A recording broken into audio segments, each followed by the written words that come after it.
Railway से जुड़ा कोई शेयर हो और भाव 100 रुपए के नीचे आ जाए तो छोटे निवेशकों की नज़र उस पर जाना तय है। ऐसा ही एक शेयर है IRFC यानी Indian railway finance corporation. Railway का ये एक सरकारी शेयर कभी 137 रुपए के ऊपर कारोबार कर चुका, लेकिन इस पर करीब 85 के आसपास आ गए, यानी 52 वीक हाइक से शेयर करीब 38% नीचे है और आज शेयर ने करीब 84.5 का नया 52 वीक का लो बनाया है। लेकिन यहाँ एक सवाल सिर्फ इतना नहीं है कि शेयर गिर गया है, सवाल यह है कि क्या 85 के आसपास IRFC वाकई सस्ता हो गया है। कंपनी के नतीजे कैसे हैं, बड़े निवेशक क्या कर रहे हैं, वैल्यूएशन कितना आकर्षक है और चार्ट क्या संकेत दे रहा है, इसी को समझते हैं आज के स्टॉक स्कैन में। नमस्कार, मैं सौरभ दीक्षित और आप देख रहे हैं विस्तक।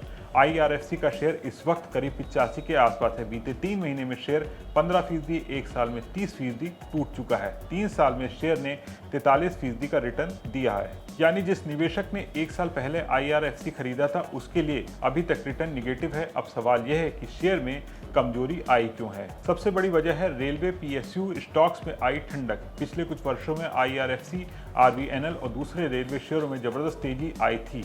इस तेजी के दौरान इन कंपनियों की वैल्यूएशन काफी ऊपर चली गई। अब बाजार में वैल्यूएशन की दोबारा समीक्षा हो रही है। दूसरी वजह है प्रॉफिट ग्रोथ और रेवेन्यू ग्रोथ में अंतर।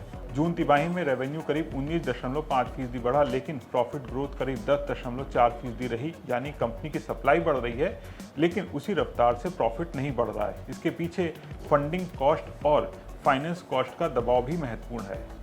यही कारण है कि बाजार फिलहाल IRFC को सिर्फ रेलवे ग्रोथ स्टोरी के नजरिए से नहीं देख रहा है। कंपनी के कारोबार की तस्वीर शेयर की कीमत जितनी कमजोर नहीं है। जून तिमाही में कंपनी ने रिकॉर्ड स्तर का मुनाफा कमाया है। IRFC ने जून तिमाही में 1927 करोड़ का मुनाफा कमाया। पिछले साल इसी तिमाही में मुनाफा 1745.70 करोड़ था, यानी प्रॉफिट में करीब 10.4% की बढ़ोतरी हुई। रेवेन्यू फ्रॉम ऑपरेशनल करीब 19.5% बढ़कर 8,261 करोड़ रुपए हो गया है। कंपनी की टोटल इनकम भी बढ़कर करीब 8,391 करोड़ रुपए हो गई है। यानी पहली नजर में नतीजे खराब नहीं है, बल्कि कंपनी के लिए ये अब तक की सबसे मजबूत क्वार्टरली इनकम में से एक है। अब आते हैं एक बेहद महत्वपूर्ण हिस्से पर। IRFC ने सरकार की पकड़ अभी भी बहुत मजबूत है। जून 2026 में तिमाही प्रमोटर्स यानी सरकार की हिस्सेदारी करीब 82.90% रही। पिछली तिमाही में ये 84.65% थी, यानी प्रमोटर्स होल्डिंग में कमी आई है।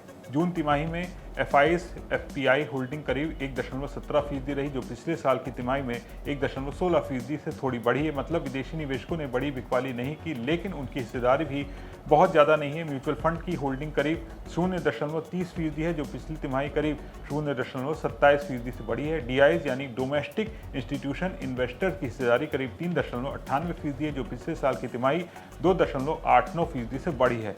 यानी यहाँ एक इंटरेस्टिंग पॉइंट है, शेयर की कीमत गिर रही है लेकिन डोमेस्टिक इंस्टीट्यूशन और म्यूचुअल फंड्स की हिस्सेदारी में हल्का सुधार हुआ है। हालांकि MF होल्डिंग अभी भी बहुत कम है, इसीलिए इसे बहुत बड़ा इंस्टीट्यूशनल बाइंग साइन नहीं माना जा सकता है। अब सबसे अहम सवाल, 85 रुपए का शेयर देखकर क्या IRFC सस्ता है।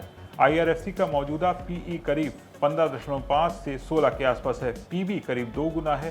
पहली नज़र में वैल्यूएशन बहुत महंगा नहीं लगता, लेकिन कंपैरिजन करना जरूरी है। IRFC के मुकाबले पावर फाइनेंस कॉरपोरेशन यानी PFC और REC जैसे दूसरे PSU फाइनेंस स्टॉक काफ़ी अहम PE पर कारोबार कर रहे हैं। एक हालिया कंपैरिजन में PFC और का PE करीब 4.7 और REC का 5.6 था, यानी IRFC करीब 15.7 था। यानी सिर्फ अपने पुराने वैल्यूएशन के मुकाबले IRFC सस्ता दिख सकता है, लेकिन अपने पीयर्स के मुकाबले IRFC अभी भी प्रीमियम वैल्यूएशन पर कारोबार कर रहा है।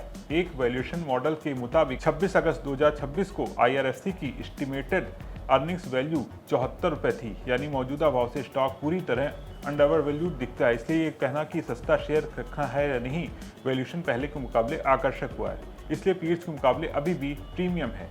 अब बात करते हैं आने वाले महीनों में IRFC के लिए क्या चीज़ें पॉजिटिव ट्रिगर बन सकती हैं। पहला, railway COMEX IRFC Indian railway की फाइनेंसिंग ARM है। रेलवे में जितना बड़ा कैपिटल एक्सपेंडिचर होगा, फाइनेंस की जरूरत भी उतनी ही बढ़ेगी। इसलिए रेलवे का बढ़ता कैपेक्स आईआरएफसी के लिए सबसे बड़ा स्ट्रक्चरल ट्रिगर बन सकता है। दूसरा, आईआरएफसी 2.0 कंपनी अब सिर्फ पारंपरिक रेलवे फाइनेंसिंग तक सीमित नहीं रहना चाहती। IRFC high speed rail, metro और दूसरे इंफ्रास्ट्रक्चर सेगमेंट में डाइवर्सिफिकेशन पर काम कर रही है। तीसरा, नेट इंटरेस्ट मार्जिन में सुधार। जून तिमाही में एनआईएम करीब 1.48% रहा। कारोबारी साल 2027 के आखिर तक इसे 1.6% तक ले जाने का लक्ष्य रखा जा रहा है। अगर ये टारगेट हासिल होता है तो अर्निंग्स के लिए पॉजिटिव ट्रिगर बन सकता है। चौथा, एयूएम में बढ़ोतरी। कंपनी FY 27 के अंत तक करीब 5 लाख करोड़ के एयूएम का लक्ष्य लेकर चल रही है। अगर डिस्टर्बेंट और लॉन्ग बुक ग्रोथ तेज होती है तो रेवेन्यू ग्रोथ को आगे सपोर्ट मिल सकता है। आईआरएफसी अब सिर्फ रेलवे का शेयर नहीं है, ये एक ऐसी कहानी है जहां बिजनेस मजबूत है, वैल्यूएशन पहले से बेहतर है, लेकिन चार्ट अभी कमजोर है। इसलिए अगले कुछ क्वार्टर्स के रिजल्ट और मार्जिन्स ही तय करेंगे कि मौजूदा 85 रुपये का भाव मौका है या अभी और इंतजार करना बेहतर है। आपको क्या लगता है, कमेंट करके जरूर बताइएगा और बने रहे विस्तार के साथ।